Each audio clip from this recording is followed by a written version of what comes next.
Yaşanayım ben. Baksana. Dur bak. Sinir krizi geçiriyor. Elinin parmağını kesilecek. Bak bak bak.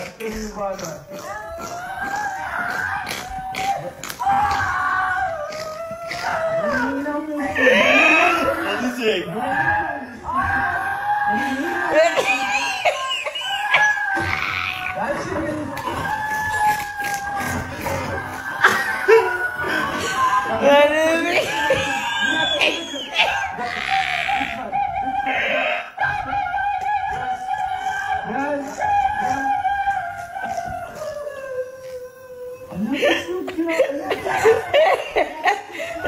Kocası oldu aile çirkinliğine.